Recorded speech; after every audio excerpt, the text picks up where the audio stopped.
व्याख्यामुद्रां करसरसिजै पुस्तकं शङ्खचक्रे बिभ्रद्भिन्नस्फटिकरुचिरे पुण्डरीके निषण्णः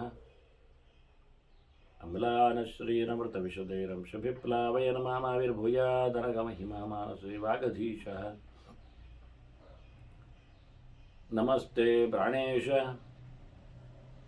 प्रणतविभवाय मणिमगाः नमः स्वामिन् रामप्रियतमनमन् गुरुगुण नमस्तुभ्यं भीमप्रबलतमकृष्णेष्ट भगवन्नमः श्रीमन्मध्वप्रदिश सुदर्शन्नो जय जय श्रीगुरुभ्यो नमः। नारायणं सुरगुरुं जगदेकनाथं भक्तप्रियं सकललोकनमस्कृतं च त्रैगुण्यवर्जितमजं विभुमाद्यमीशं वन्दे भवग्रम् अमरासुरसिद्धवन्द्यं नारायणं नमस्कृत्य नरं चैव नरोत्तमं देवीं सरस्वतीं व्यासं ततो जयमुदीरे। ವೇದವ್ಯಾಸುರ ಮಹಾಭಾರತದ ಚಿಂತಕರಿಗೆ ವಂದನೆಗಳು. ಶಾಂತಿ ಪರ್ವದ 509ನೆಯ ಪ್ರವಚನ. ಅದಾಗಲೇ ಭಗವಂತನ ಅಪೂರ್ವವಾದ ಮಾಹಿತಿಗಳೊಂದಿಗೆ ಪ್ರಾರ್ಥನೆಯನ್ನು ಸಲ್ಲಿಸಿದ್ದಾರೆ. ಜನಮೇಜಯನಿಗೆ ಒಳಿತಾಗಲಿ ಎನ್ನುವ ಹಾರೈಕೆ ಅಲ್ಲಿ ಸೇರಿದೆ. ಅದೆಲ್ಲ ದೇವರ ಎಚ್ಚರದಲ್ಲಿ ಆಗುವುದರಿಂದ ಭಗವಂತನ ಬಗ್ಗೆ ಕೆಲವು ಸುಂದರವಾದ ಮಾತುಗಳು, ಅದು ಛಂದಸ್ಸಿಗೆ ಮೀರದ್ದು ಅನ್ನುವ ನೆಲೆಯಲ್ಲಿ ಒಂದು ವಿಶಿಷ್ಟವಾದಂತಹ ನಡೆಯಲ್ಲಿ ಅದರ ರಚನೆಯಾಗಿದೆ. ವ್ಯಾಸರ ಕೊಡುಗೆ. ಸಹಿ ಪರಮರ್ಷಿಹಿ, ವ್ಯಾಸರು ಭಗವಂತನನ್ನೇ ಬಹಳ ದೊಡ್ಡ ಋಷಿ ಅಂತ ಕರೆದಿದ್ದಾರೆ. ಋಷಿ ಅಂದರೆ ಜ್ಞಾನಿ ಅಂತ ಅರ್ಥ ತಾನೆ. ಹಾಗಾಗಿ ಎಲ್ಲೆಡೆ ತುಂಬಿದವ, ಎಲ್ಲವನ್ನೂ ತುಂಬಿಸಿಕೊಂಡವ ಅನ್ನುವ ನೆಲೆಯಲ್ಲಿ ಭಗವಂತನನ್ನು ಕರೀತಾ ಜನ ಭುವನ ಬದಿ, ಊರಿಗೂ ಒಡೆಯ, ಊರಿನ ಜನಕ್ಕೂ ಒಡೆಯ, ಜನರ ಊರಿಗೆ ಒಡೆಯ, ಅವರ ದೇಹಕ್ಕೆ ಅವನು ಅಧಿಪತಿ, ಜನರ ಲೋಕಗಳಿಗೆಲ್ಲ ಅವನು ವಿಶೇಷವಾದಂತಹ ದೊರೆಯಾಗಿದ್ದಾನೆ. ಹೀಗೆ ಅನೇಕ ಅರ್ಥಗಳಲ್ಲಿ ಭಗವಂತನನ್ನು ಈ ಶಬ್ದಗಳಿಂದ ಚಿಂತನೆ ಮಾಡ್ತಾನೆ. ಪೃಥು ಧರಣಿಧರ, ವಿಸ್ತಾರವಾದ ಬ್ರಹ್ಮಾಂಡದ ಧಾರಕನು ಅವನೇ. ದೊರೆತರದಲ್ಲಿ ನಾರಾಯಣನ ಚಿಂತನೆ ಆದರೆ, ಧಾರಣೆಯಲ್ಲಿ ಸಂಕರ್ಷಣ ರೂಪದ ಭಗವಂತನ ಚಿಂತನೆ, ಹೀಗೆ ಬೇರೆ ಬೇರೆ ಆಸ್ಪೆಕ್ಟ್ಗಳಲ್ಲಿ ಭಗವಂತನ ಅನುಸಂಧಾನವನ್ನು ಮಾಡುತ್ತಾರೆ. ಮತ್ಸ್ಯನನ್ನು ಪತಿತ್ವೇನ ಉಪಾಸನೆ ಮಾಡಿಕೊಂಡ್ರೆ ಧರಣಿಧರತ್ವೇನ ವರಾಹನನ್ನು ಕರೀತಾರೆ. ಹೀಗೆ ಜ್ಞಾನಿಯನ್ನಾಗಿ ರಾಮನನ್ನು, ಕೃಷ್ಣನನ್ನು, ಜ್ಞಾನಾವತಾರಿಗಳನ್ನು, ಹಯಗ್ರೀವ ಹಂಸಾದಿಗಳನ್ನು ಅನುಸಂಧಾನಕ್ಕೆ ತರ್ತಾರೆ. ಶ್ರುತಿ ವಿನಯಪರಃ, ವೇದದಲ್ಲಿ ಹೇಳಿದಂತಹ ವಿಶೇಷವಾದಂತಹ ನೀತಿವಂತಿಕೆಗೆ ಅವನು ಬದ್ಧನಿದ್ದಾನೆ. ಭಗವಂತ ಎಂದು ತಾನು ಮಾಡಿಕೊಂಡಿರತಕ್ಕಂತಹ ಚೌಕಟ್ಟನ್ನು ಮೀರಿರುವುದಿಲ್ಲ, ನಡೆಸಿಕೊಡ್ತಾರೆ. ಅದನ್ನೇ ಮರ್ಯಾದಾ ಪುರುಷೋತ್ತಮ ಅಂತ ಭಗವಂತನನ್ನು ಕರೆಯುವ ರೀತಿ. ಉತ್ಸೀದೇಯುರಿ ಮೇಲೋಕಾಹ ನೌಕರಿಯಾಂ ಕರ್ಮಛೇದಹಂ ಅಂತ ಹೇಳಿಕೊಳ್ತಾನವನು. ನಾನೇ ರೂಲ್ಸ್ ಬ್ರೇಕ್ ಮಾಡಿದರೆ ಎಲ್ಲರೂ ರೂಲ್ಸ್ ಬ್ರೇಕ್ ಮಾಡ್ತಾರೆ, ಹಾಗಾಗಿ ನಾನೇ ರೂಲ್ಸ್ ಬ್ರೇಕ್ ಮಾಡುವುದಿಲ್ಲ ಅಂತ. ರೂಲ್ಸ್ ಬ್ರೇಕ್ ಮಾಡಬಾರ್ದು ಅಂತೇಳಿ ಇನ್ನೊಬ್ಬರಿಂದ ರೂಲ್ಸ್ ಮಾಡಿಸುವವನು ಅವನೇ. ಕೌಂತೆಯ ಪ್ರಸಿಯಾನಿ ನಮೇ ಭಕ್ತ ಪ್ರಣಶ್ಯತಿ ಅಂತ. ಹೀಗೆ ಬಹಳ ಅಪೂರ್ವವಾದ ರೀತಿಯಿಂದ ಭಗವಂತ ನೀತಿಶಾಸ್ತ್ರವನ್ನು ಎತ್ತರದಲ್ಲಿ ನಿಲ್ಲಿಸ್ತಾನೆ. ಎಲ್ಲ ಪ್ರಕಾರದಲ್ಲಿ ಪ್ರತಿಯೊಬ್ಬರಿಗೂ ಅವರದ್ದೇ ಆಗಿರತಕ್ಕಂತಹ ಧಾರ್ಮಿಕವಾದ, ಆಶ್ರಮಿಕವಾದಂತಹ ಒಂದು ಚೌಕಟ್ಟುಗಳು, ನೀತಿ ಸಂಹಿತೆಗಳಿವೆ. ಅದನ್ನು ಉತ್ತಮ ಮಟ್ಟಿನಲ್ಲಿ ಸಾಕೂತಗೊಳಿಸಿದವ ಭಗವಂತ. ಅದರಂತೆ ಶಮ ವಿನಯ ನಿಧಿಹಿ, ಇನ್ನೊಬ್ಬರಲ್ಲಿ ಶಾಂತಿಯನ್ನು, ಭಗವಂತನ ಮೇಲಿನ ಪ್ರೀತಿಯನ್ನು ನೆಲೆಗೊಳಿಸುವಲ್ಲಿ ಭಗವಂತ ಬಹಳ ದೊಡ್ಡ ವ್ಯಕ್ತಿಯಾಗಿದ್ದಾನೆ. ಅದರಂತೆ ಯಮಪರಃ, ಯಮ ನಿಯಮಗಳ ಜೊತೆಯಲ್ಲಿ ಭಗವಂತನಿಗೆ ನಿಯಮಪರತ್ವ ಹೇಳಿದರೆ ಯಮಪರತ್ವವನ್ನು.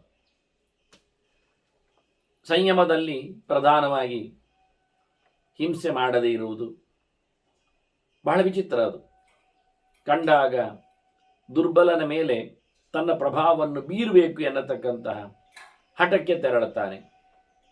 ಇದರಿಂದ ಸೋಲ್ತಾನೆ. ಹಾಗಾಗಿ ಅಹಿಂಸೆಯ ಒಂದು ದೊಡ್ಡ ತತ್ವ ಇದು ಒಂದೊಮ್ಮೆ ಪ್ರತಿಷ್ಠೆಯಾಗಿ ಬಿಟ್ಟರೆ ಬದುಕಿನಲ್ಲಿ ಅವನೆಲ್ಲವನ್ನು ಗೆದ್ದ ಅಂತೇಳಿ ಯೋಗಶಾಸ್ತ್ರ ಹೇಳ್ತದೆ. ಪ್ರಾರಂಭದ ಅಷ್ಟಾಂಗ ಯೋಗದಲ್ಲಿನ ಪ್ರಾರಂಭದ ಹಂತ ಯಮ. ಆ ಯಮದಲ್ಲಿ ಮೊದಲ ವಸ್ತು ಅಹಿಂಸೆ. ಹಿಂಸೆ ಮಾಡುವುದಿಲ್ಲ, ಮುಗಿದಾಯಿತು. ತ್ರಿಕರಣಪೂರ್ವಕವಾಗಿ ಮಗದೊಬ್ಬರಿಗೆ ಯಾವುದೇ ರೀತಿಯಲ್ಲಿ ಯಾವುದೇ ಕಾಲದಲ್ಲಿಯೂ ಯಾವ ಬಗೆಯಲ್ಲಿಯೂ ಒಂದಿನಿತು ತೊಂದರೆ ಆಗಬಾರದು ಅನ್ನುವಂಥ ಬದುಕು. ಭಾರಿ ದೊಡ್ಡ ಸಮಸ್ಯೆ ವಿಷಯ ಇದು. ಅಂದರೆ ನಡೆಯುವಂತೆ ಇಲ್ಲವ, ನಡೆದರೆ ಕಾಲಡಿಯಲ್ಲಿ ಬೀಳುತ್ತದೆ. ಅತ್ಯಂತ ಸೂಕ್ಷ್ಮ ಪ್ರಾಣಿಗಳು ಸಾಯ್ತಾವೆ. ಹಾಗಾಗಿ ಒಂದು ಹೆಜ್ಜೆ ಹೆಚ್ಚಿಗೆ ನಡೆಯುವಂತಿಲ್ಲವ. ಉಸಿರಾಟ, ಅದರಲ್ಲಿ ಎಷ್ಟೋ ಬ್ಯಾಕ್ಟೀರಿಯಾಗಳು ಬಿಸಿ ಉಸಿರಿನಲ್ಲಿ ಸಾಯ್ತಾವೆ. ಊಟ, ಎಷ್ಟೋ ವಸ್ತುಗಳು ಹೊಟ್ಟೆಯೊಳಗೆ ಸೇರುತ್ತವೆ. ಆದ್ದರಿಂದ ಸಂಪೂರ್ಣವಾಗಿ ಅಹಿಂಸೆಯನ್ನು ಪ್ರತಿಷ್ಠೆ ಮಾಡಿದ್ದಾನೆ ಹೇಳುವುದುಂಟಲ್ಲ,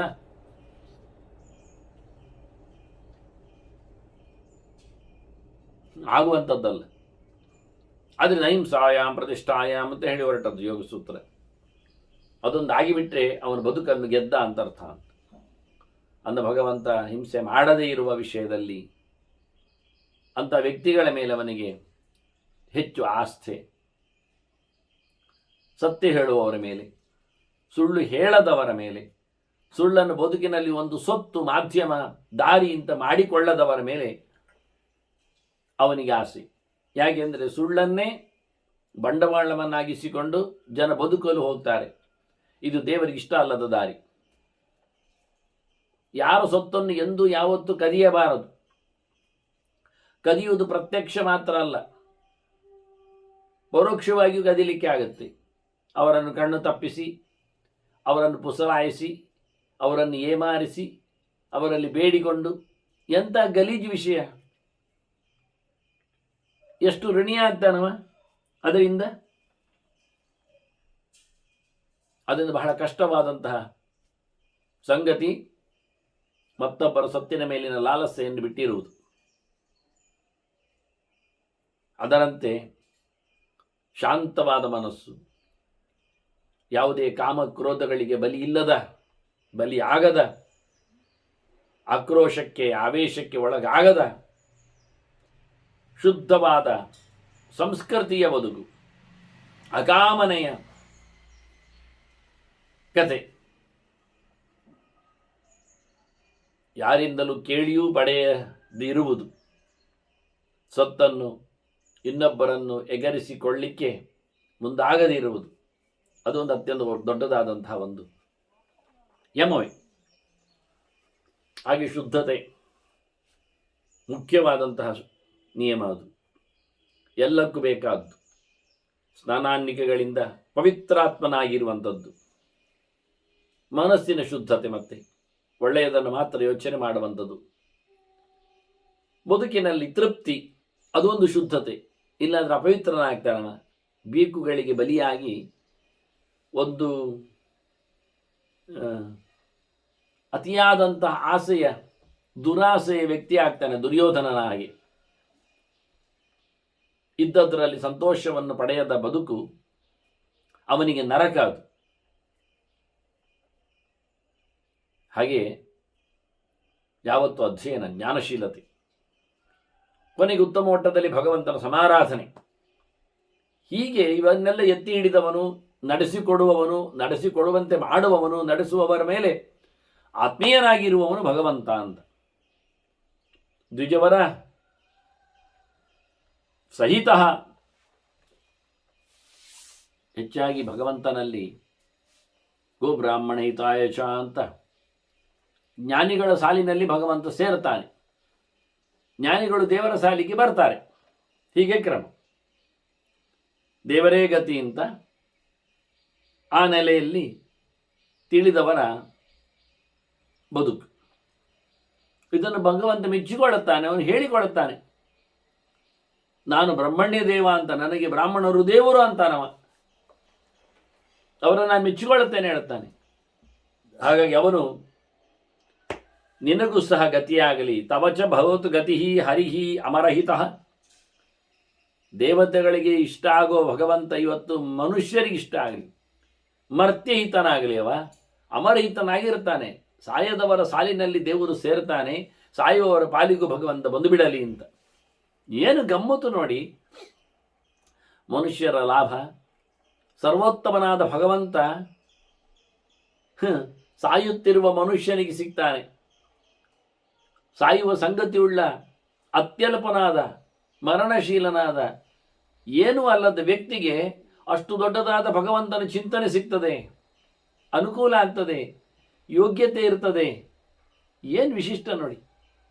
ದೊರೆಯ ಬಗ್ಗೆ ಮಾತಾಡಲಿಕ್ಕೆ ಸ್ವಾತಂತ್ರ್ಯವೇ ಇರುವುದಿಲ್ಲ ಲೋಕದಲ್ಲಿ. ರಾಜ ಬಂದ ಅಂದರೆ ಎದುರಿಗೆ ಬರುವಂತೆ ಇರುವುದಿಲ್ಲ ಸಾಮಾನ್ಯನಿಗೆ. ಅಂತಹ ವ್ಯವಸ್ಥೆ ಉಳ್ಳಂತಹ ನೆಲದಲ್ಲಿ ಅಖಂಡ ಭೂಮಂಡಲದ ಸಕಲ ಬ್ರಹ್ಮಾಂಡದ ಎಲ್ಲ ಯಾವತ್ತೂ ಸಹ ಅತ್ಯಂತ ಎತ್ತರದ ಪುರುಷೋತ್ತಮನಾಗಿರತಕ್ಕ ಭಗವಂತ ಅವನನ್ನು ಕಾಣುವುದು, ಕೇಳುವುದು, ಬಗ್ಗೆ ತಿಳಿಸುವುದು, ತಿಳಿಯುವುದು ಏನು ದೊಡ್ಡ ಸಂಗತಿ. ಎಂಥ ಅದ್ಭುತವಾದ ವಿಷಯ, ಎಂತಹ ಪುಣ್ಯದ ಕೆಲಸ, ಎಂತಹ ಪಾಪದ ನಿವೃತ್ತಿಯ ದಾರಿ ಅಂತಾಳೆ. ಅಂದರೆ ಊರಿನ ಒಬ್ಬ, ಯಾವನೋ ಒಬ್ಬ, ಊರಿನವಲ್ಲಾದರೂ ದೇಶದವನಾದರೂ ಪರದೇಶದವನಾದರೂ ಒಬ್ಬ ಆರ್ಟಿಸ್ಟ್ ಬಂದರೆ ಜನ ಈಗ ನುಗ್ತಾರೆ. ಕಾಣಲಿಕ್ಕೆ ಅವನನ್ನು ಯಾವುದೇ ಚಿತ್ರ ಮಾಧ್ಯಮದಲ್ಲಿ ಕಾಣಬಹುದು. ಅದು ಅಲ್ಲದೆ ಪ್ರತ್ಯಕ್ಷ ಕಾಣಬೇಕೆನ್ನುವ ಹಂಬಲದಿಂದ ಅವನ ಬಗ್ಗೆ ಓಡೋಡಿ ಬಂದು ಹತ್ತಿರ ನಿಲ್ಲಿಕ್ಕಾಗದಿದ್ದರೂ ಹತ್ತಿರ ನಿಲ್ಲುವಂತೆ ಮಾಡಿ ಸೆಲ್ಫಿಗೆ ಮುಗಿವಿದ್ದೀಯಲ್ಲ. ಇದರಿಂದ ಏನಾದರೂ ಪುಣ್ಯ ಉಂಟಾ, ಪುರುಷಾರ್ಥ ಉಂಟಾ? ಏನಿಲ್ಲ. ಪಾಪ ನಿವೃತ್ತಿ ಉಂಟಾ? ಯಾವುದೂ ಅಲ್ಲ. ಅವನೇ ಕ್ಷಣಿಕವ.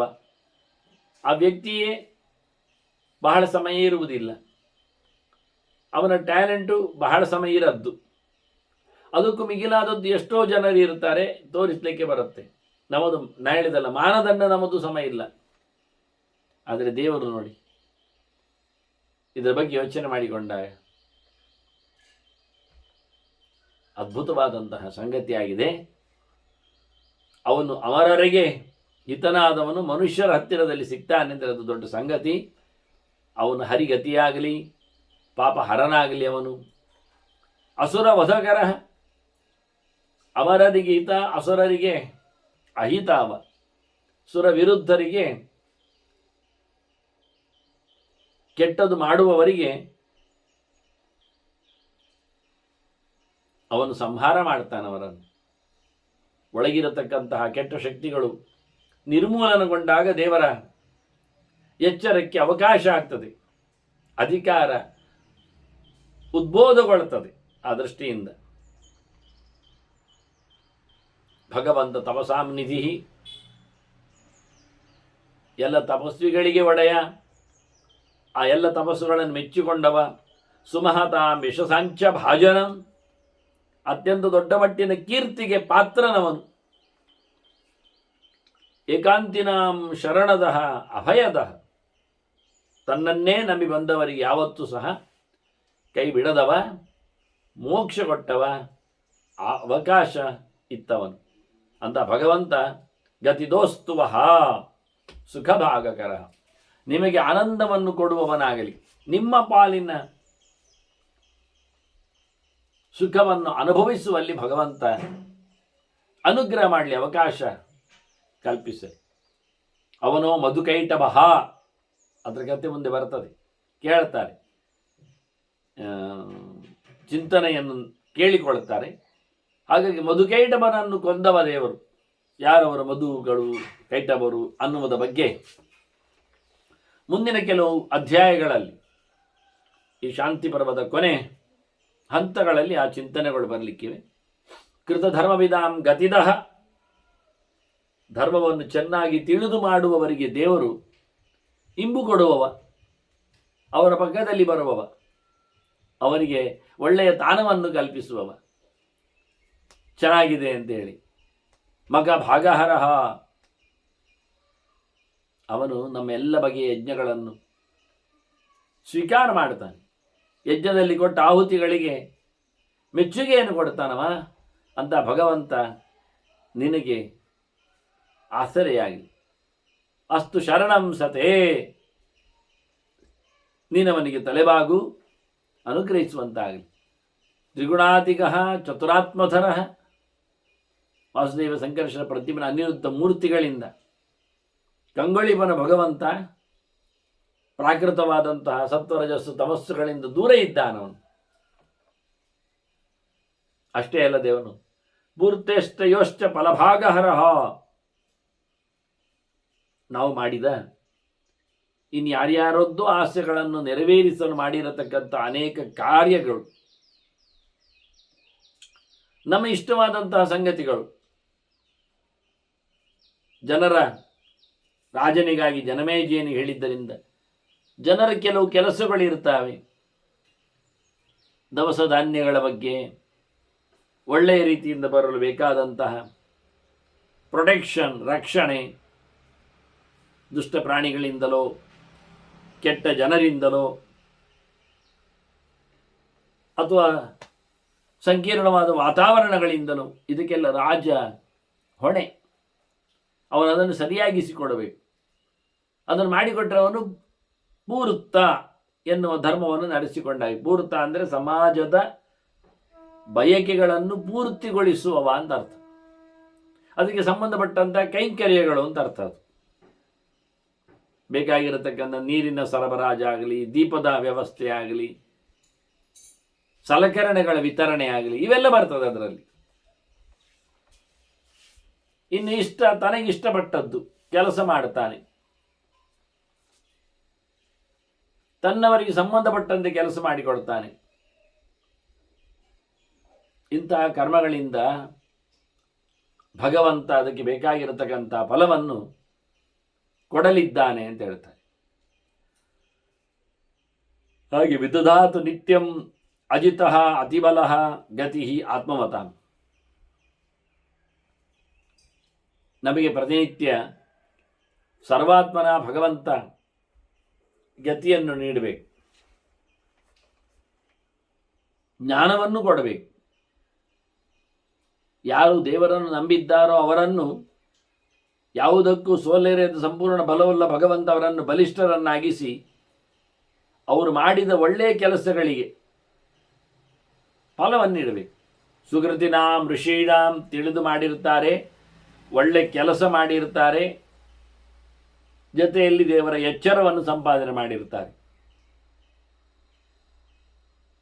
ಕರ್ಮದ ಅರಿವು, ಜೊತೆಯಲ್ಲಿ ಕರ್ಮದ ಶುದ್ಧತೆ, ಅದರೊಟ್ಟಿಗೆ ದೇವರ ಪರಿಪೂರ್ಣವಾದಂತಹ ಎಚ್ಚರ. ಆತ್ಮವತಾಂ ಸುಕೃತಿನಾಂ ಋಷೀಣಾಂ, ಇಂತಹ ವ್ಯವಸ್ಥೆಯಲ್ಲಿ ಭಗವಂತ ಪರಿಪೂರ್ಣವಾದ ಫಲವನ್ನು ಅವರಿಗೆ ನೀಡ್ತಾನೆ.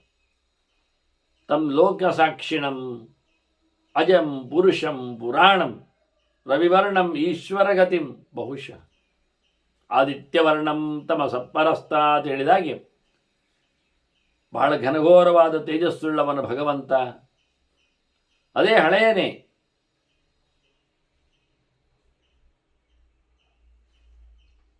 ಎಲ್ಲ ದೇಹದಲ್ಲಿ ನೆಲೆಗೊಂಡವನೇ, ಎಲ್ಲವನ್ನು ಪರಿಪೂರ್ಣವಾಗಿ ನಡೆಸಿಕೊಡುವವನೇ. ಇಡೀ ಜಗತ್ತಿನ ಸಾಕ್ಷಿ ಬೇರೆ ಇದ್ದಾನವ. ಅವ ಇವತ್ತು ಸಾಕ್ಷಿ ಆಗ್ತಾರೆ. ಅವನು ಹುಟ್ಟದ ಮುಂಚೆ ಯಾರು ಸಾಕ್ಷಿ? ಅವನು ಹುಟ್ಟುವುದಿಲ್ಲ ಮಾರಾಯರೆ. ಮತ್ತೆ ಹಾಗೆ ಇದ್ದ. ಯಾವ ಕಾಲದಲ್ಲಿಯೂ ಲೋಕದ ಸಾಕ್ಷಿಯಾಗಿ ದೇವರೇ ಇರುವಂಥದ್ದು.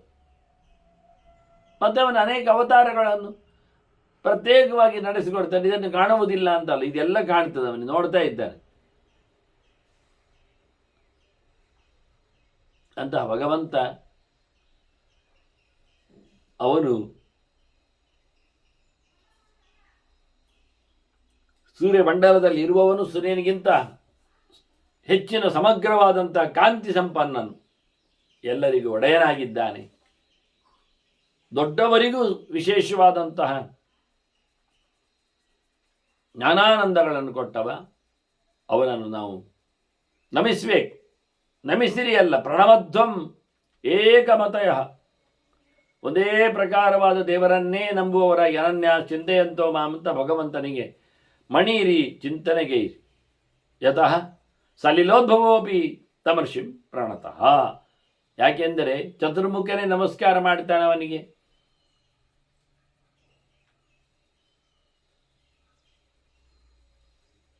ಮತ್ತೇನು ಮಣಿಯಲಿಕ್ಕೆ?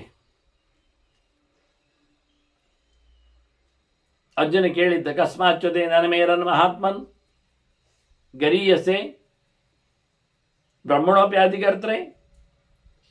ಇಡೀ ಜಗತ್ತಿಗೆ ದೊಡ್ಡ ಅರಸ ಅಂತ ಹೇಳಿಕೊಳ್ಳುವ ಚತುರ್ಮುಖ, ಅವನಿಗೂ ಅಪ್ಪ ಅನ್ನಂತ ದೊಡ್ಡ ವ್ಯಕ್ತಿ ಅಲ್ವ ಅವನು? ಅದೇ ಕೇಳ್ತಾನೆ. ಹಾಗಾಗಿ ಬ್ರಹ್ಮದೇವರ ಅಪ್ಪನಾಗಿರುವಾಗ, ಜಗದೊಡೆಯನಾಗಿ ಬ್ರಹ್ಮನನ್ನು ನಾವು ಕಾಣುವಾಗ ದೇವರನ್ನು ಯಾಕೆ ಅತ್ಯಂತ ಎತ್ತರ ಅಂತ ತಿಳ್ಕೊಳ್ಬಾರದು, ಅರ್ಥ ಆಗಿಸಿಕೊಳ್ಬಾರದು? ಆ ಪ್ರಕಾರವಾಗಿ ಭಗವಂತನಿಗೆ ನಾವು ಸರ್ವೀಸ್ ಕೊಡಬೇಕಾದ್ದು. ಹಾಗಾಗಿ ಚತುರ್ಮುಖನೇ ಯಾರನ್ನು ಮಣಿದಿದ್ದಾನೆ ಅಂತ ಭಗವಂತನನ್ನು ಒಂದೇ ಮಾತಿನಲ್ಲಿ, ಒಂದೇ ಮನಸ್ಸಿನಲ್ಲಿ, ಒಂದೇ ಪ್ರಕಾರದಲ್ಲಿ, ದ್ವಂದ್ವಗಳು ಇಲ್ಲದೆ ಎಲ್ಲ ಸೇರಿ ಚಿಂತನೆ ಮಾಡಿ ಅಂತಾನೆ. ಸಹಿ ಲೋಕಯೋನಿ ಅಚಲಂ ಪರಮಂ. ಇಡೀ ಜಗತ್ತಿನ ತಂದೆಯವ, ಇಡೀ ಜಗತ್ತನ್ನು ಬ್ರಹ್ಮಾಂಡವನ್ನು ಸೃಷ್ಟಿ ಮಾಡಿದವವ. ಆದರೆ ಅದಕ್ಕಿಂತ ಪ್ರತ್ಯೇಕವಾಗಿ ಇದ್ದಾನೆ, ಅದಕ್ಕಿಂತ ಮಿಗಿಲಿದ್ದಾನೆ. ಅದರ ಆಚೆಗೆ ನಿಂತ ರಮೆಯ ಜೊತೆಯಲ್ಲಿ ನಿಂತಿದ್ದಾನ. ಜಗತ್ತಿನಲ್ಲಿ ರಮೆ ಇಲ್ಲ.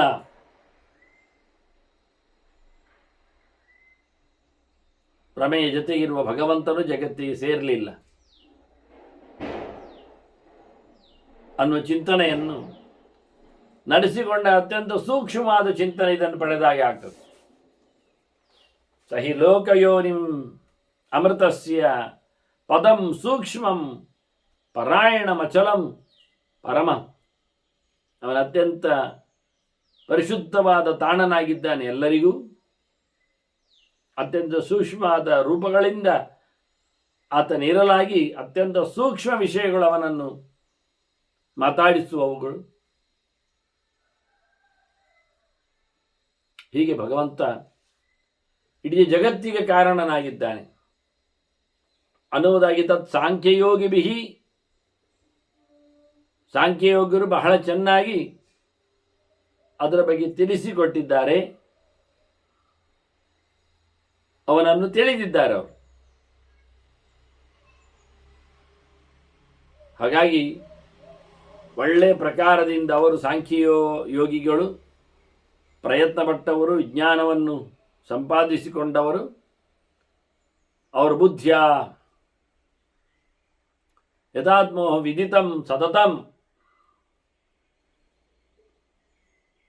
ಭಗವಂತನನ್ನು ಎಷ್ಟು ಪ್ರಕಾರದಿಂದಲೂ ಅವರು ತಿಳ್ಕೊಂಡು ಜಗತ್ತಿಗೆ ತಿಳಿಸಿದ್ದಾರೆ. ಯಥಾತ್ಮರವರು ಬುದ್ಧಿಯ ಯಥಾತ್ಮಭಿ ವಿದಿತಂ. ದೇವರ ಬಗ್ಗೆ ಬಹಳಷ್ಟು ಪ್ರಯತ್ನ ಪಟ್ಟುಕೊಂಡು ಭಗವಂತನನ್ನು ಅರಿತಿದ್ದಾರೆ ಅಂತ ಅವರಿಂದ ಅರಿಯಲ್ಪಟ್ಟ ಭಗವಂತನು ನಮಗೆ ಗತಿಯಾಗಲೆಂದು ಪ್ರಾರ್ಥನೆ ಮಾಡುತ್ತಾರೆ.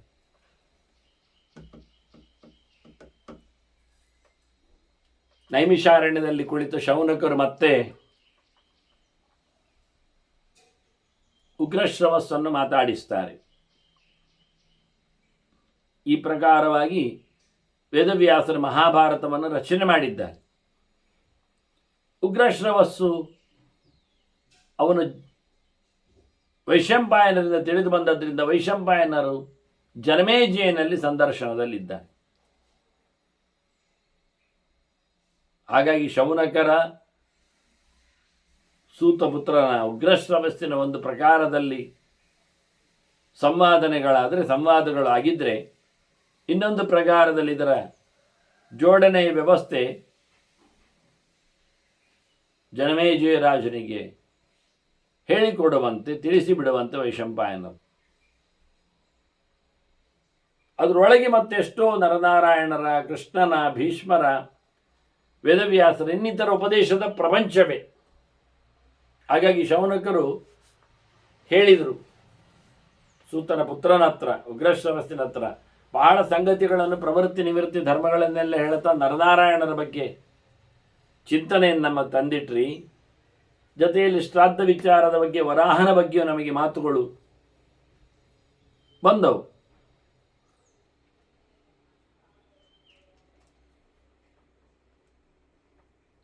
ಅದರ ಎಡೆಯಲ್ಲಿ ಒಡವಾಮುಖನ ಬಗ್ಗೆ ಮಾತಾಡಿದ್ರಿ, ಕುದುರೆ ಮೋರೆಯವನ ಬಗ್ಗೆ.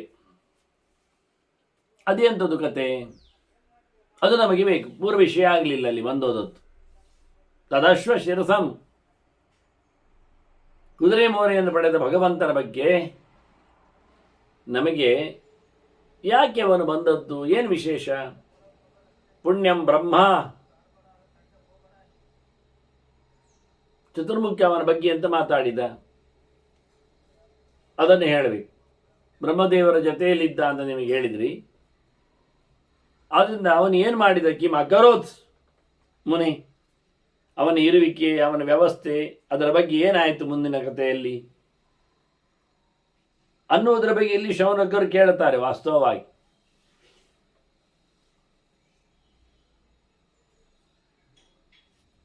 ಅದಕ್ಕೆ ಸೂತಪುತ್ರ ಹಿಂದಿನ ಹಾಗೆ ಚಿಂತನೆಗಳನ್ನು ನಡೆಸಿಕೊಡ್ತಾನೆ, ತಿಳಿಸಿಬಿಡ್ತಾನೆ. ವೈಶಂಪಾಯನರು ಜನಮೇಜಯನಿಗೆ ಹೇಳಿದ್ದಾರೆ ಅಂತ ಹೇಳ್ತಾ ಜನಮೇಜಯನಿಗೆ ಪ್ರಶ್ನೆ ಮಾಡಿದ್ದಾನೆ. ಅವನಿಗೂ ಉಳಿಸಿಕೊಂಡೋಗಿದೆ ಅದು ಕತೆ. ಮಧ್ಯೆಯಲ್ಲಿ ಕಿಮರ್ಥಂ ತತ್ ಸಮಭವತ್ ಅಂತ ಹೇಳಿ ಅದ್ರ ಕುದುರೆ ಮೋರೆ ಎಲ್ಲ ಯಾಕೆ ಆಯ್ತದ್ದು, ಏನು ಕತೆ ಆದದ್ದು ಎನ್ನುವುದರ ಬಗ್ಗೆ ಅದನ್ನು ವಿಸ್ತಾರವಾಗಿ ಕೇಳಲು ಬಯಸಿದ್ದಾನೆ. ವೇದವ್ಯಾಸರು ಹೇಳುವ ಮೂಲಕ ವೈಶಂಪಾಯನರು ಅದರ ಡೀಟೇಲ್ಡ್ ಬಿಡಿಸಿದ ಚರಿತ್ರೆಯನ್ನು ಹೇಳುತ್ತಾನೆ. ಹೇಗಿತ್ತು ಲೋಕ, ಏನಾಯಿತು ಮುಂದಕ್ಕೆ ಅನ್ನುವುದರ ಒಂದು ರೀತಿಯ ಸಮರೈಸಿಂಗ್, ಹೇಳಿಕೊಟ್ಟ ಕಥೆಯನ್ನೇ ಆದಷ್ಟು ಸುಲಭವಾಗಿ ಮೆಲುಕು ಹಾಕುವ ಹಾಗೆ ಅದಾಗಲೇ ಆದದ್ದು. ಭೀಷ್ಮನ ಚಿಂತನೆಗಳು ಹಾಗೆಯೇ ಬಂದದ್ದಲ್ಲಿ ಅದೇ ರೀತಿಯಾಗಿ ಮುಂದುವರಿಸಿಕೊಂಡು ಹೋಗಿವೆ. ಅದನ್ನೇ ಇಲ್ಲಿ ಮತ್ತೆ ಕೇಳಿಕೊಂಡಾಗ ವೈಶಂಪಾಯನರು ಏನು ಹೇಳಿದ್ದೆ ಎನ್ನುವುದರ ಬಗ್ಗೆ ಇಲ್ಲಿ ಮಾತು ಬರುತ್ತೆ. ಸರ್ವಂ ಪಂಚಭಿರಾವಿಷ್ಟಂ ಭೂತೈ ಈಶ್ವರ ಬುದ್ಧಿಜೈ ಈಶ್ವರೋ ಹಿ ಜಗತ್ಸ್ರಷ್ಟ ಪ್ರಭುರ್ ನಾರಾಯಣೋ ವಿರಾಟ್. ಜಗತ್ತು ಪಂಚಭೂತಗಳ ಪ್ರಪಂಚ ಅಲ್ವಾ, ವಿಶಾಲವಾದಂತಹ ಚಿಂತನೆ ಅಲ್ವಾ.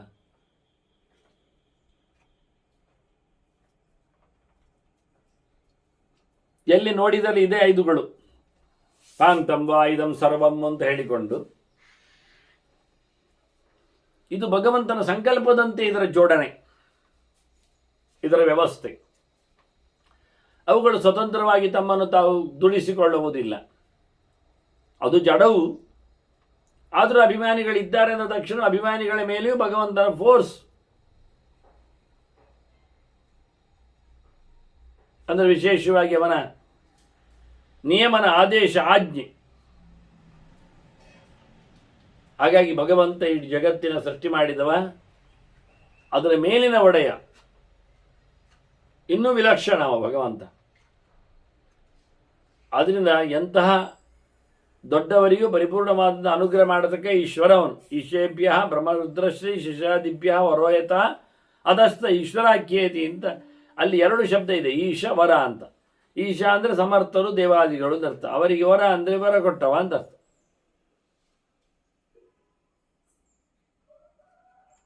ಹಾಗೆ ವಿಷಯವನ್ನು ಅವರು ಪ್ರತ್ಯಕ್ಷವಾಗಿಸ್ತಾರೆ. ವಾಸ್ತವವಾಗಿ ದೇವರ ಬಗ್ಗೆ ಚಿಂತನೆ ಕೊಟ್ಟಾಗ ಹಾಗೆ ಒಡವಾಮುಖ ಅವನಿಗೆ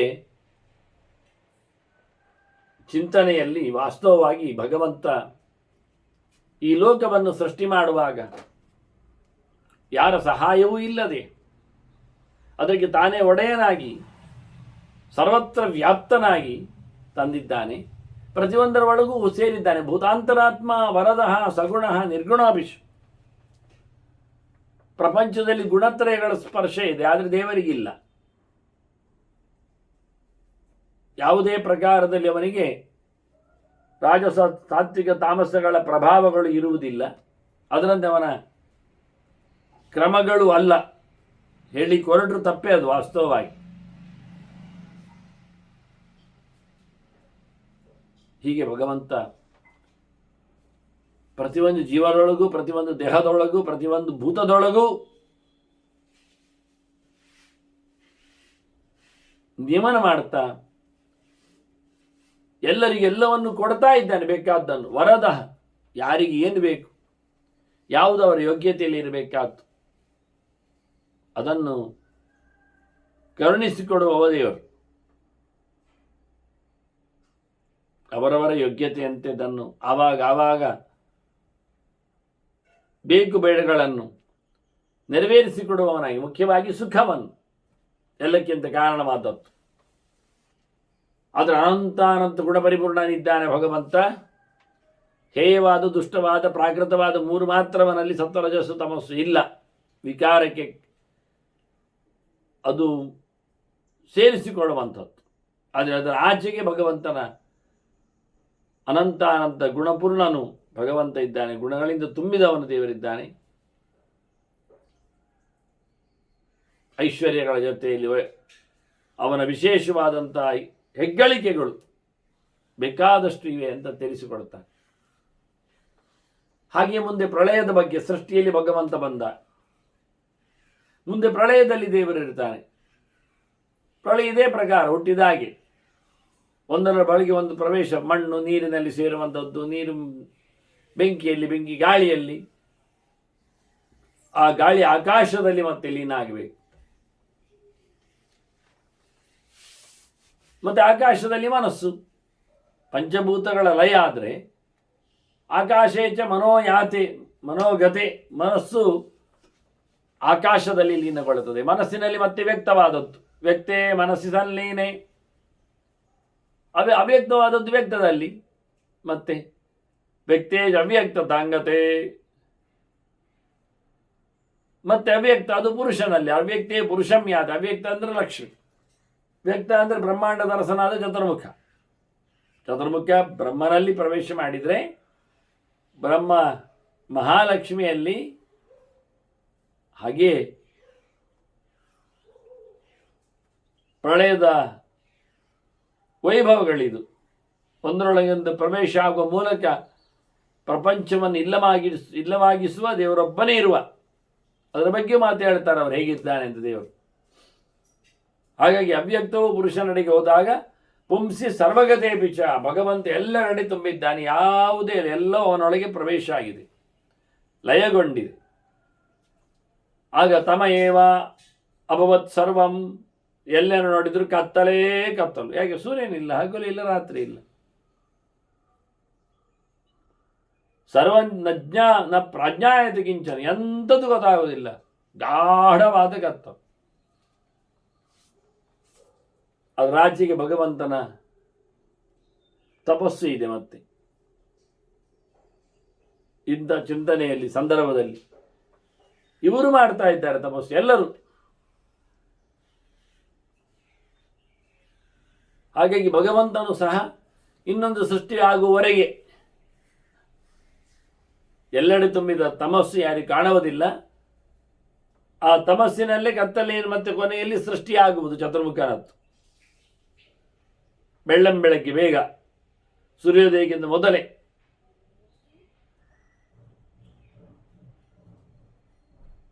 ಲೋಕಕ್ಕೆ ಬಂದಿರ್ತಾನೆ. ಬರೋ ಮುಂಚೆ ಕಥೆ ಇದು ವಾಸ್ತವವಾಗಿ. ಹೀಗೆ ಸೃಷ್ಟಿ ಮತ್ತು ಸಂಹಾರಗಳ ಕಥೆ.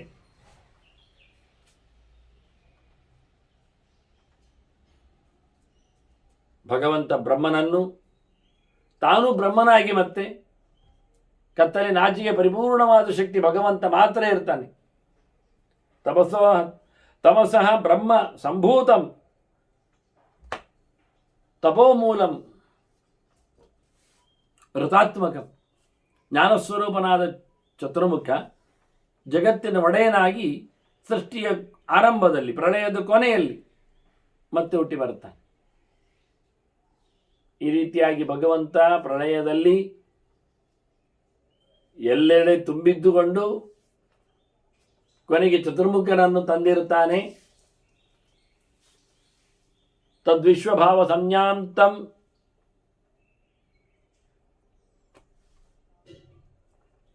ಪೌರುಷೀಂ ತನುಮಾಶ್ರಿತಂ, ಅದಕ್ಕೆ ಹೆಸರು ಹಾಗೆ, ಇಡೀ ಜಗತ್ತನ್ನು ಸೃಷ್ಟಿ ಮಾಡಿದವ ಅಂತ, ವಿಶ್ವಭಾವನ ಅಂತ. ವಿಶ್ವಭಾವ ಭಾವನ ಅಂದರೆ ಸೃಷ್ಟಿ ಸ್ಥಿತಿ ಸಂಹಾರ, ಭಾವನಂ ಸಮುದಾಹೃತಂ ಹೇಳೋ ಮೂಲಕ ಉಂಟು ಮಾಡುವುದು ಎನ್ನುವ ಅರ್ಥದಲ್ಲಿ ಜಗದುಂಟು ಮಾಡಿದವ ಅಂತ ವಿಶ್ವಭಾವ. ಆ ರೀತಿಯಾಗಿ ಭಗವಂತನ ಸೃಷ್ಟಿ ಮತ್ತು ಪ್ರಳಯದ ಸಣ್ಣ ಮಟ್ಟಿನ ಸ್ಕೆಚ್ ಚಿಂತನೆ ಅವನ ಕಥೆಗೆ ಪೀಠಿಗೆಯಾಗಿ ಬರುವಂಥದ್ದು. ಹೀಗೆ ಪುರುಷ ರೂಪದಲ್ಲಿ ಭಗವಂತ ಇದ್ದಾನೆ. ಅವನನ್ನು ಅನಿರುದ್ಧ ಅಂತ, ಅಲ್ಲಿಂದ ಸೃಷ್ಟಿಯ ವ್ಯವಸ್ಥೆಗಾಗಿ ಸ್ವನಿರುದ್ಧ ಇತಿ ಪ್ರೋಕ್ತ ತತ್ ಪ್ರಧಾನಂ ಪ್ರಚಕ್ಷತೆ, ಅವನೇ ಮುಖ್ಯ ಅಂತ ಹೇಳ್ತಾರೆ. ಅವನನ್ನೇ ಪ್ರಕೃತಿಯಿಂದ, ಪ್ರಧಾನ ಪ್ರಕೃತಿ ಇದಕ್ಕೆ ಅನುಗುಣವಾಗಿದ್ದಾನೆ ಅಂತ ಆರಂಭಕ್ಕೆ.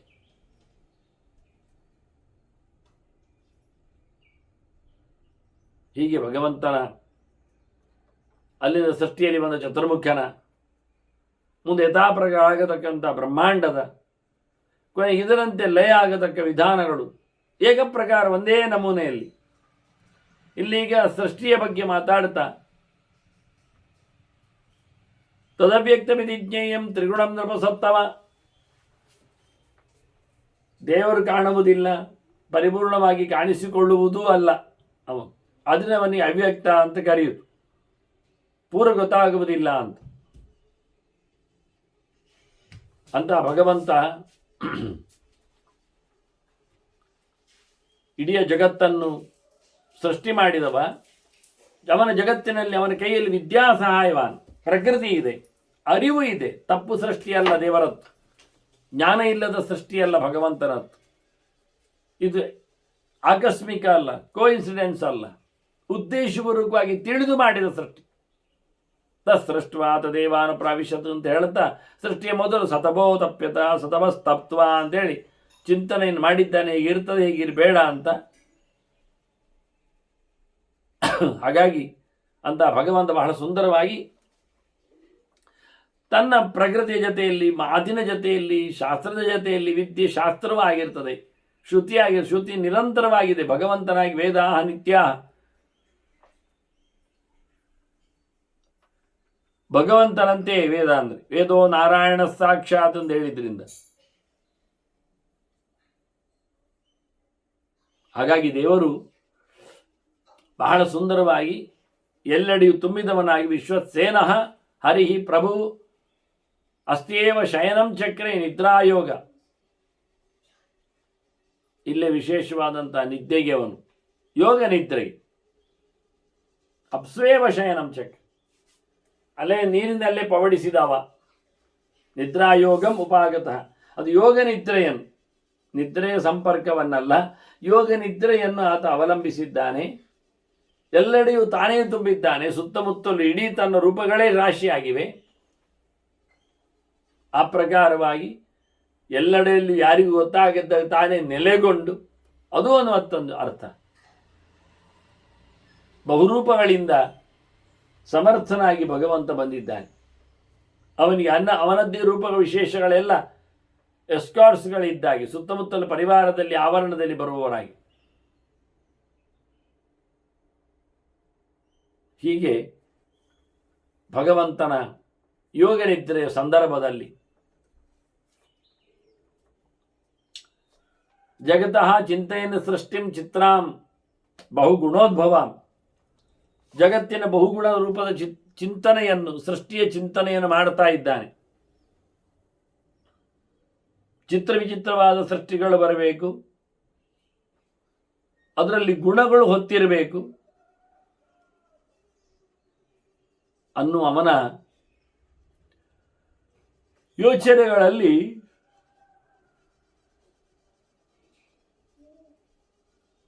ಅಲ್ಲಿ ಸೃಷ್ಟಿ ಆಯಿತು. ತಸ್ಯ ಚಿಂತೆಯತ ಸೃಷ್ಟಿಂ ಮಹಾನ್. ಭಗವಂತನ ಯೋಚನೆ ಮಾಡಿ ಆಗಬೇಕಾಗಿಲ್ಲ, ಕೆಲಸ ಮಾಡಬೇಕಾಗಿಲ್ಲ, ಪ್ರಯತ್ನ ಇಲ್ಲ, ತಾನೇ ನಿಜವಾಗಿ ನಡೆಸಿಕೊಡುವವನು. ಹೀಗಾಗಿ ಸೃಷ್ಟಿಯನ್ನು ಮಾಡಿದ ಆತ್ಮಗುಣ ಸ್ಮೃತಃ, ತನ್ನಲ್ಲಿ ತಾನು ಸ್ವಯಂ ಮಹಿಮನಿ ಪ್ರತಿಷ್ಠಿತ ಅಂತ ಭಗವಂತ. ಅದನ್ನು ಸೃಷ್ಟಿ ಮಾಡಲು ಹೋಗಿದಾಗ ಚತುರ್ಮುಖ ಬಂದ. ಅಹಂಕಾರ ತಥೋ ಜಾತಃ ಬ್ರಹ್ಮ ಶುಭ ಚತುರ್ಮುಖ. ವೇದಗಳನ್ನು 4 ಮೋರೆಯಲ್ಲಿ ತರುವವನು, ತಂದವನು, ಅಭಿವ್ಯಕ್ತಿಗೊಳಿಸಿದವನು, ಚಿಂತನೆ ನಡೆಸುವವನು. ಅವನು ಭಗವಂತನನ್ನೇ ಹೊತ್ತು ತಂದಿದ್ದಾನೆ. ಆತ್ಮಗುಣ ಮಹಾನ್, ಮಹತ್ತತ್ವವ, ದೇವರ ಪ್ರತಿಬಿಂಬನಿದ್ದಾನೆ, ಮೊದಲ ಪ್ರತಿಬಿಂಬ ಇದ್ದಾನೆ. ರೂಪಂ ರೂಪಂ ಪ್ರತಿರೂಪ ಭವುವ ಅಂತ, ಆಭಾಸುಗಸ್ಯ ಪವನಃ ಅಂತ. ಹಾಗಾಗಿ ಆತ್ಮಗುಣ ಇದ್ದಾನೆ. ಪರಮಾತ್ಮನ ಗುಣಗಳನ್ನೆಲ್ಲ ಪಿತೃಗುಣ ಮಾತೃಜಾತಿ ಸುತಾನ ಹೇಳಿದಾಗೆ ಹೊತ್ತು ತಂದವನಿದ್ದಾನೆ. ನಾನು ನಾನು ಹೇಳತಕ್ಕಂಥ ಜೀವತತ್ವಕ್ಕೆ ಅಭಿಮಾನಿಯಾಗಿದ್ದಾನೆ ಅವನು. ಅದರಿಂದ ಅವನು ಜೀವೋತ್ತಮನಿದ್ದಾನೆ. ಎಲ್ಲ ಜೀವಗಳ ಪ್ರತಿನಿಧಿಯಾಗಿ, ಎಲ್ಲ ಜೀವಗಳ ಒಳಗೆ ಇರತಕ್ಕಂಥ ವ್ಯಕ್ತಿಯಾಗಿ ಚತುರ್ಮುಖ ಬಂದಿದ್ದಾನೆ, ಸೃಷ್ಟಿಯಲ್ಲಿ ನೆಲೆಗೊಂಡಿದ್ದಾನೆ. ಅವನನ್ನು ಹಿರಣ್ಯ ಗರ್ಭ ಅಂತ ಕರೆದದ್ದು, ಬ್ರಹ್ಮಾಂಡ ಗರ್ಭದಲ್ಲಿ ಬಂದದ್ದಕ್ಕೆ. ಭಗವಾನ್ ಅವನು ದೊಡ್ಡ ಮಟ್ಟಿನಲ್ಲಿ ಎಲ್ಲ ಲೋಕಕ್ಕೂ ಅಜ್ಜ, ಎಲ್ಲರಿಗೂ ಹಿರಿಯ, ಅದನ್ನ ಸರ್ವಲೋಕ ಪಿತಾಮಹ, ಎಲ್ಲ ಜನರಿಗೂ ಅಜ್ಜ ಅಂತ ಹೇಳಿಕೊಂಡು ಮೊದಲು ಬಂದ ವ್ಯಕ್ತಿಯಾಗಿ ನಿಂತಿದ್ದಾನೆ. ಪದ್ಮದಲ್ಲಿ ಕೂತಿದ್ದಾನೆ ಅವನು. ಅನೇಕ ರೂಪಗಳಿಂದ ಸೃಷ್ಟಿ ಆಗ್ತಾ ಇದ್ದಾನವನು. ಪದ್ಮೇ ನಿರುದ್ಧಾತ್ ಸಂಭೂತಃ, ಅನಿರುದ್ಧ ರೂಪದಿಂದ ಭಗವಂತನಿಂದ ಸೃಷ್ಟಿಯನ್ನು ಪಡೆದಿದ್ದಾನೆ. ತದಾ ಪದ್ಮನಿಭೇಕ್ಷಣ,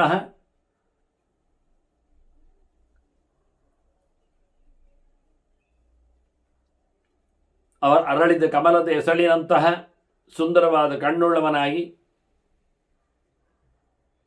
ಆತನ ಸೃಷ್ಟಿಯಾಗಿದೆ. ಅವನು ಪದ್ಮದಲ್ಲಿ ಕೂತು 1000 ವರ್ಷಗಳ ಗಟ್ಟಲೆ ಜಪ ಮಾಡಿದ್ದಾನೆ, ತಪಸ್ಸು ಮಾಡಿದ್ದಾನೆ, ದೇವರ ಬಗ್ಗೆ ಚಿಂತನೆ ಮಾಡಿದ್ದಾನೆ. ಹಾಗಾಗಿ ಅತ್ಯಂತ ವಿಲಕ್ಷಣನಾದಂತಹ ಚತುರ್ಮುಖ, ದದೃಶೆ ಅದ್ಭುತ ಸಂಕಾಶ ಲೋಕಾನ್ ಅಪೋಮಯಾನ್ ಪ್ರಭು, ಎಲ್ಲ ಕಡೆಯಲ್ಲಿ ನೀರು ತುಂಬಿದ್ದನ್ನು ಕಂಡ, ಗಮನಿಸಿದ. ಬಹಳ ವಿಚಿತ್ರವಾದ ಅಪ್ಸುಶೇತೆ ಅಂತೇಳಿ ಆಪೋ ನಾರಾಹ ಅಂತ ಹೇಳಿಕೊಂಡು ನಾರಾಯಣನ ಚಿಂತನೆಯಿಂದ ಹೇಳಿದ್ದಾರೆ, ಇಲ್ಲೇ ಬಂದಿದೆ. ಹಾಗಾಗಿ ಎಲ್ಲವಾದಂತಹ ಲೋಕದ ಬಗ್ಗೆ ಆತ ಚಿಂತನೆ ಮಾಡ್ತಾ ಇದ್ದಾನೆ.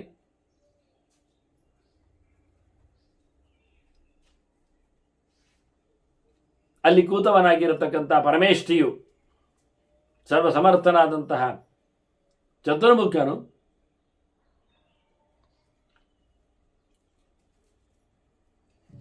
ಈ ಜಗತ್ತಿನ ಸುತ್ತಲೂ ಇರತಕ್ಕಂಥ ನೀರನ್ನು ಅವನು ಕಂಡು ಸಾತ್ವಿಕವಾದ ಭೂಮಿಕೆಯಲ್ಲಿ ನೆಲೆಗೊಂಡವನು.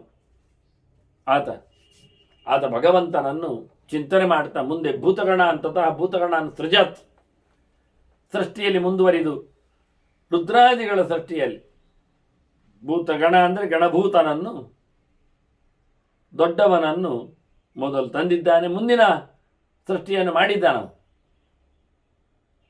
ಈ ಪದ್ಮದ ಚತುರ್ಮುಖನಿಂದ ಆಗುವ ಸೃಷ್ಟಿ ಆರಂಭದಲ್ಲಿ ಪೂರ್ವಮೇವ ಪದ್ಮಸ್ಯ ಪತ್ರೇ ಸೂರ್ಯಾಂಶು ಪ್ರಭೆ ನಾರಾಂಶತ್ವಾತ್. ವಾಸ್ತವವಾಗಿ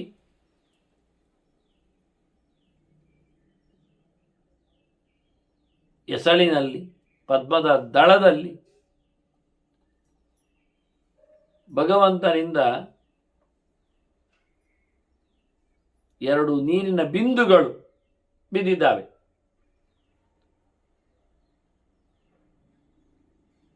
ಆ ಬಿಂದುಗಳು ಅಲ್ಲಿ ವಿಚಿತ್ರವಾದ ಗುಣದಲ್ಲಿ ಬೆಳೆದಿದ್ದಾವೆ. ಚತುರ್ಮುಖ ಸತ್ವಗುಣದಲ್ಲಿದ್ದಾನೆ. ಆ 2 ಬಿಂದುಗಳು 2 ಗುಣದಲ್ಲಿ ಮೇಲೆದ್ದಿವೆ.